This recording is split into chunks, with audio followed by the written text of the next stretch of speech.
자, 미국의 대형 은행 위기, 자, 이게 재현되고 있습니다.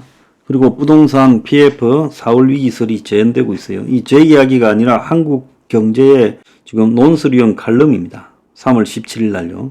미국 웰스파고, 뱅크 오브 아메리카 등 대형은행 연체율이 급증, 제2의 실리콘밸리 뱅크 사태가 우려되고 한국도 부동산 PF가 부실하고 4월 달에 만기가 집중된다. 정부가 선제 대응에 나서야 된다라고 한상춘 논설위원 칼럼에 나오고 있습니다.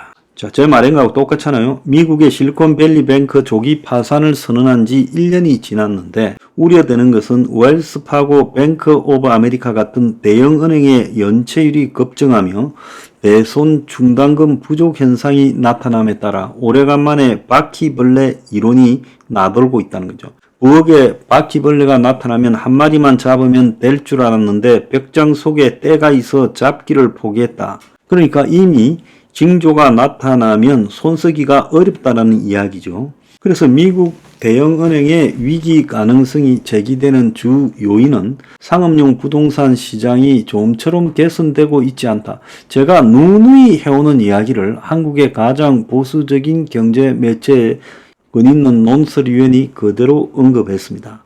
공실률, 가격 하락 등이 가능 관리한 선을 넘어버림에 따라 각종 범죄의 온상이 되는 시카고 공포가 확산되는 추세다. 그러니까 홈리스 마약 환자 도시에 늘어나면 시카고나 샌프란시스코예요.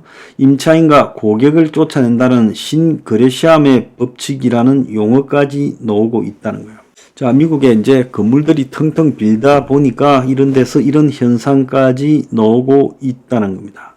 주목되는 것은 이런 대형은행 위기의 조짐이 제2의 실리콘밸리 뱅크로 확산될 건가 하는 문제인데 코로나 사태를 계기로 디지털 비중이 높아진 실리콘밸리 뱅크가 대규모 국채 투자 손실을 냈다고 소문이 알려지자 전 세계에서 동시다발로 예금을 인출하며 순식간에 파산했어요. 대형은행도 지금 미국의 대형은행, 뱅크 오브 아메리카 같은 대형은행도 웰스파고 같은 대형은행도 디지털화가 진행된 상황인데 지금 슈퍼 화요일을 계기로 민주당 공화당 후보로 결정된 조 바이든과 트럼프 두 사람이 서로 상대에 대해 비난을 하고 있지만은 빅테크 규제 차원에서는 유독 한 목소리를 내고 있어요. 대형 은행의 디지털화 규제에 대해서 똑같이 말하고 있습니다. 규제 내용은 디지털 비중이 높은 금융사일수록 대규모 예금 인출에 대비하기 위해 지급 준비금을 많이 쌓게 하고 투자 대상도 수익성보다 안정성 위주로 제한하고 금융 계열사 간 위기가 전염되는 것을 사전에 차단하기 위해 방호벽을 설치한다는 거예요. 그래서 한국도 레고랜드 사태에서 비롯된 부동산 PF 위기 사태가 발생한 지 1년 반이 지났지만은 좀처럼 개선이 하나도 안 되고 있다는 거예요. 그래서 이제 태영 건설 사태까지 오고 부동산 PF 만기가 집중적으로 돌아오는 다음 달 이제 선거 뒤로 다 미뤘죠. 4월 위기설이 고개를 들고 있다. 제가 이 이야기를 했지 않습니까? 총선이 끝나고 나면 이 문제가 본격적으로 터질 것이다. 자, 그래서 레고랜드 사태가 발생할 때 당시 초기 진단에 실패한 정책 당국은 아직도 부풀어진 풍선에서 바람을 빼듯이 연착륙이 가능하다고 낙관론을 보이고 있지만은 외국인을 중심으로 서버 2008년에 서버 프라임 모기지 사태보다 더 심각하다는 평가가 나오고 있고 그래서 외환위기는 제2의 외환위기가 닥쳐오는데 자 최근에 이 사태가 1990년대 중후반에 외환위기가 닥쳐오는데 펀더멘탈이 괜찮다고 말하던 경제팀을 보는 것과 비슷하다. 외국인이 한국 PF 사태를 심각하게 보는 것은 2018년 이후 유행처럼 추진한 부동산 PF 만기가 단기간에 집중적으로 돌아오고 금리가 고금리로 높아진 여건에서 부동산 PF 대출 잔액이 200조가 넘고 취급 금융기관 신용도도 시중은행에서 정권사와 자산운용사 등으로 옮겨가서 그것이 굉장히 불량해지고 있다는 점이에요.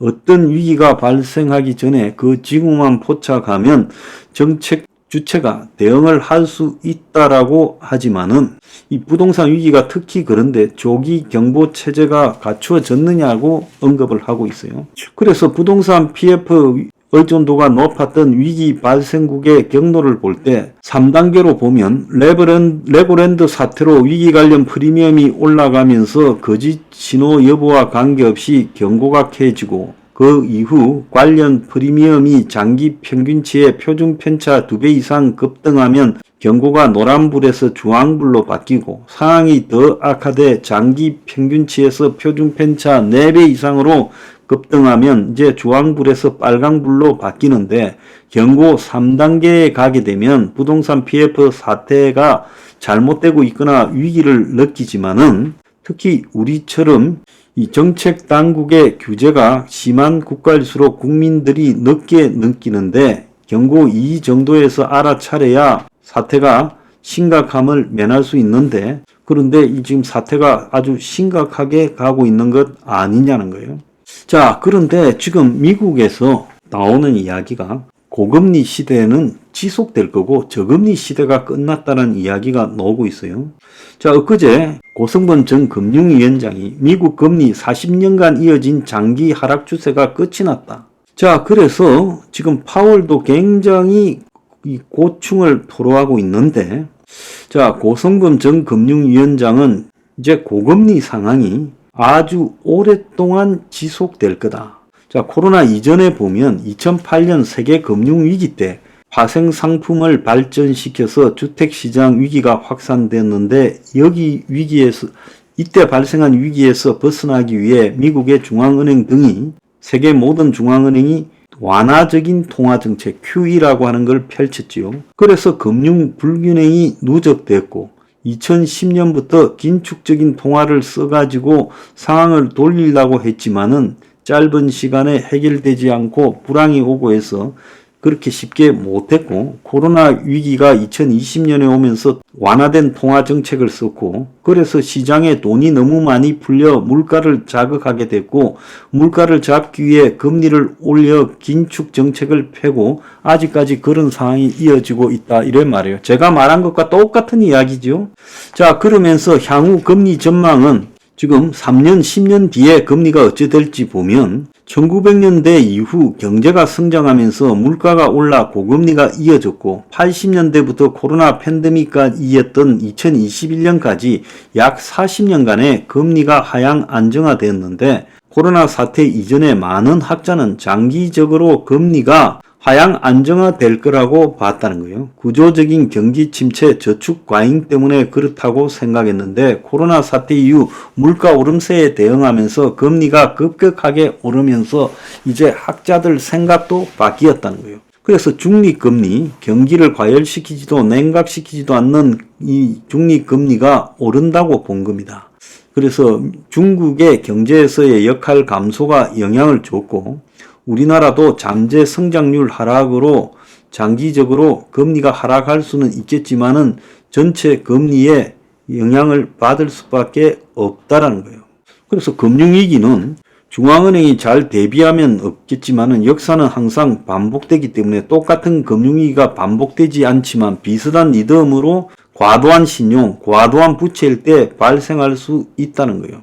과거에는 부채가 늘면 경제가 성장한다고 하지만은 금융 발전이 경제 성장에 긍정적인 영향을 주지 못하기 때문에 지금 빚이 늘어나는 것이 경제 성장으로 이어질지 의문이다라고 말을 했습니다.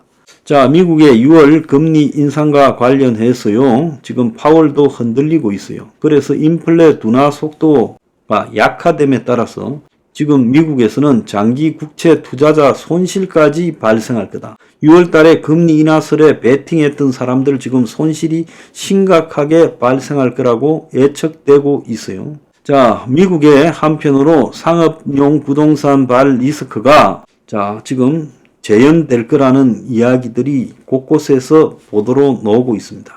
자, 외국인이 보는 한국의 부동산 PF 위기가 4월 위기가 미국의 모기지 사태보다도 더 심각할 수 있다라는 이야기들도 하고 있어요. 자, 어쨌든 이게 지금 굉장히 세계 금융 위기와 또 한국의 부동산 PF 발 4월 위기 이런 것들이 지금 많이 등장하고 있어요. 제가 지금까지 이야기한 부분에 대해서 세계적인 권위자들도 다 그렇게 몰아가지 않습니까?